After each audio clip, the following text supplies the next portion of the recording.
Hello, everyone. Welcome back to the Denied by the Crossbar podcast. It's game week 17. We've got Newcastle dropping 2-goal leads. Arsenal scraping another win with City hot on their tails. Liverpool's £125 million striker breaking his leg. And we've got Leeds trashing Palace to try and get out of that relegation zone. Let's get into it. Okay, we'll start with Newcastle 2, Chelsea 2. Walter Mada carries on his decent form, got 2 goals on the weekend. Chelsea managed to scrape it back to get a 2-2 draw. But if I'm honest, they did well, but they were a bit lucky. There was a massive penalty VAR decision that was not given, where Chalobah took out the Newcastle, Anthony Gordon took him out near the byline. It was one of those shoulder barges. Sometimes they're given, sometimes they're not. He clearly didn't go for the ball. To be honest, I thought it was a pen, but then I've seen them given and I've seen them not given. So it's a difficult one. Guys, let me know in the comments if you think that was a penalty or not. But at 2-1, if Newcastle had got the penalty, it would have been 3-1 up. I don't think Chelsea would have got back into the game, you know. Big up Chelsea. They carried on, showed character to come back from 2-0 down, got back into the game. It's a tough one. From Chelsea's point of view, they'll be happy to get the point. From Newcastle's point of view, they'll be bitterly disappointing, dropping from a 2-goal lead at home, St James's Park, in front of home fans. Very disappointing, you know. They sit 11th right now on the table. They should be higher than that, I think, personally, with the squad and the team they've got. They've had injuries, no doubt. Eddie Howe, is he under pressure, guys? I think what makes it worse is seeing Sunderland above them in the league. I think they're 4 points clear at the moment. Doesn't really look good. But is Eddie Howe under pressure? Personally, right now, he's got credit in the bank. I discussed it with Geordie the other day. He's got credit in the bank. But if it comes to the end of the season, and I think if they finish outside the top 6, with no European football possibly, or no Champions League football, I think he'd be under pressure. Remember, he won their first trophy in 70 years last year. He has got credit in the bank. Problem is, we know what football fans are like. Football fans are fickle as they come, you know. I think the owners, will they be happy with that if they didn't finish in the Champions League spots? I don't think they'll be happy with that, you know.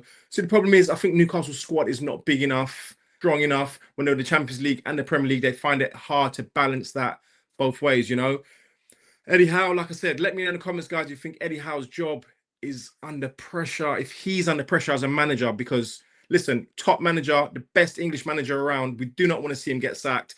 But I think from a fan point of view, I've heard disgruntlement from a few of the Newcastle fans. They think they should be doing better. They should be higher up in that league. They have been very inconsistent this season, but I think you have to give him to the end. He's definitely going to get to the end of the season, see what happens, see where they finish. But maybe it might be better if them falling out the Champions League spots and then concentrate in the Premier League. And I'm sure if they were just in the Premier League, I think they could finish in the top 5, 6. You know, I think they're easily finishing. They've got the squad. They've got Voltemada's on form. I think they could do that. You know, that'd be fair, I reckon, for them.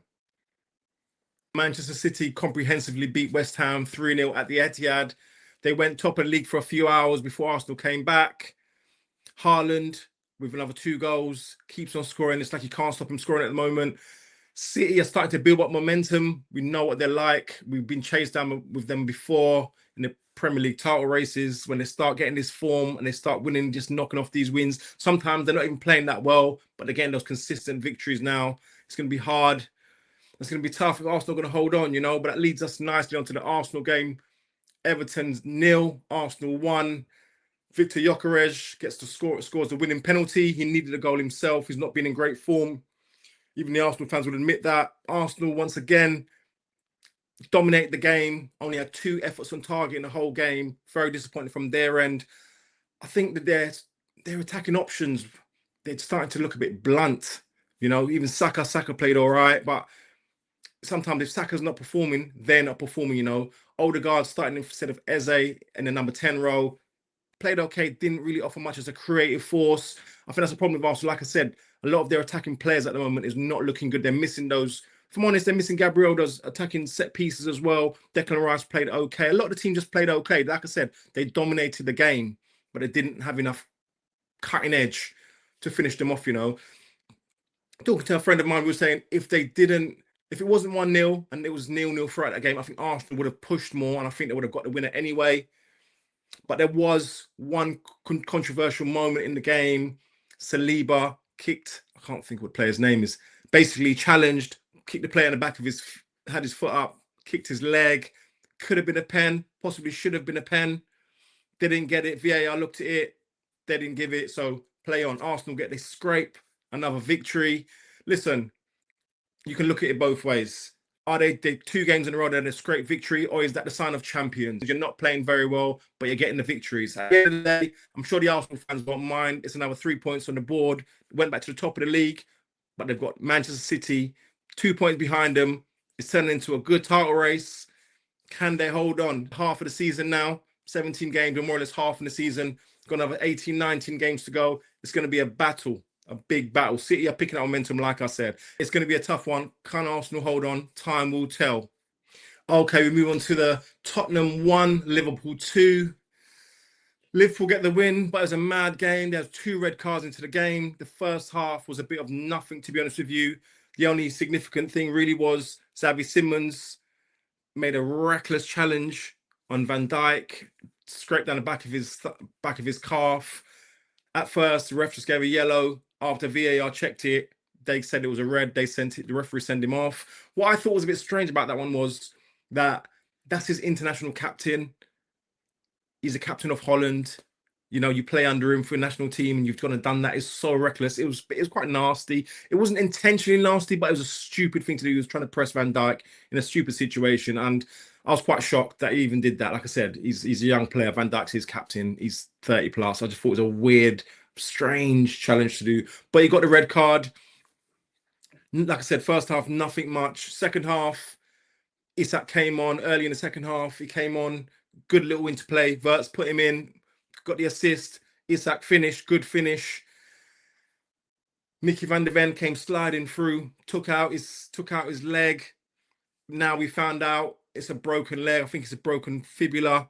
He's going to be out for a few months. It's not the best thing. That's £125 million worth of striker.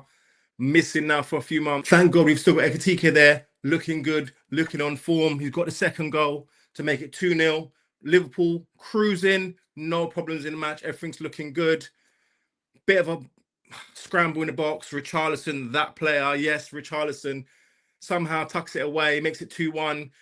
The Liverpool defence have lost their heads. Everyone, Van Dijk, Konate, everyone's lost their heads. It's just gone mad. I cannot believe they've gone from winning 2-0, being so confident in the game, to just looking lost, looking absolutely lost.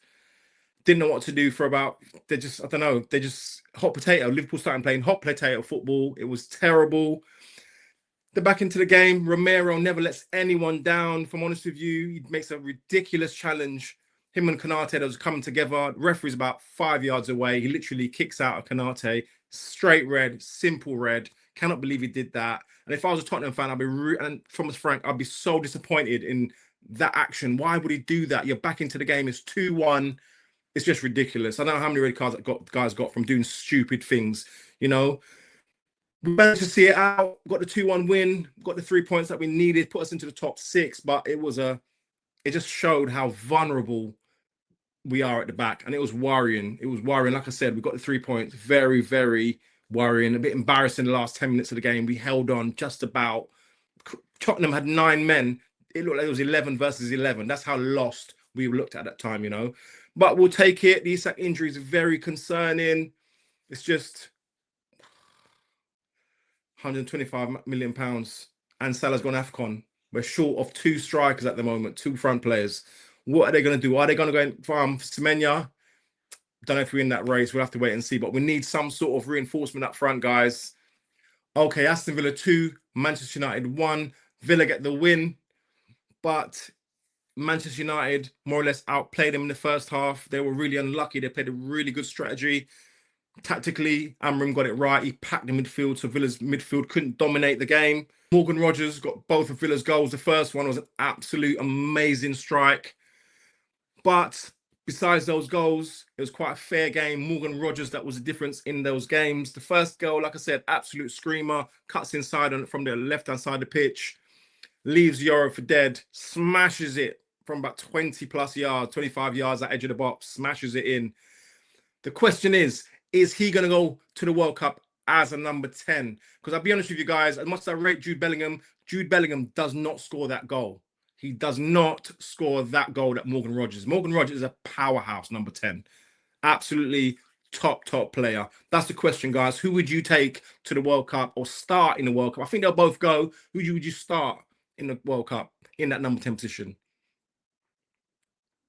It's a toss-up who you would take. Foden, Cole Palmer, Bellingham. I think he's definitely going. Who else, guys, do you think he would be taking? Like I said, top goal. Morgan Rogers was a difference. Villa now make it 10 wins in a row, which is absolutely ridiculous. They're still in the hunt. Can they win it? Everyone I speak to, they say no, they can't. They keep on winning, guys. What can we say? They keep on winning like this, and Morgan Rogers stays on form. He's carrying this team at certain times, but it's a team effort. We know what we get for Unai Emery. His teams are well structured. They all know their roles, and I reckon they might not be able to win it, but they can challenge. They'll still be there and thereabouts. Good luck to the Villa. Come on. Okay, we move on to our final game. Leeds 4, Crystal Palace 1. Leeds find a bit of form. They've got 4 games unbeaten now. It was a heavy defeat on Crystal Palace 4-1. We know Crystal Palace are struggling at the moment because their squad is not that big. They're playing Europa Conference League games. They're in the semi-finals of the Carabao Cup. So they've got a lot of games coming thick and fast, and the squad's not that big. Dominic Calvert-Lewin got 2 goals. He's found a bit of form in the last few games. Problem is, can he stay fit to fire them to safety? If he's a fit Dominic Calvert-Lewin, I think they can survive. If he's going to keep on dropping in and out of injuries as he's done the last couple of years, it's going to be tough for them. But listen, I don't know what he's done. He's changed the formation. He's tweaked tactically. They've started to score goals. They scored 3 against Liverpool, 2 against Manchester City. They've now scored another 4. There was Stack with an amazing free kick at the end there to make it 4-1. Listen, Leeds are doing well. They're picking points up. Daniel Farke, a few weeks ago, they were saying his job is on the line. I think he's done enough in the last few games to say, look, let me stay. I can keep them up. He's got them fighting for him. He's got them on form. I think they can do it. They're still down there, but listen, I actually think they can do it. They can save themselves, you know. The other team needs to be looking over their shoulders because Leeds might stay up. There's going to be another contender to go down with Wolves and Burnley. Who will it be? Only time will tell, you know. Okay, let's wrap that up there. Guys, thank you so much for supporting the podcast on all the different platforms. Really appreciate it. Thanks for the likes, the comments, the shares. Thanks for passing it around. Guys, we're up to 800 subs on YouTube. We're growing fast. We've got some big things coming for the channel. Thank you so much. Like I said, pass it on to your friends, pass it into your family. Thanks for tuning in, and we'll catch you next week.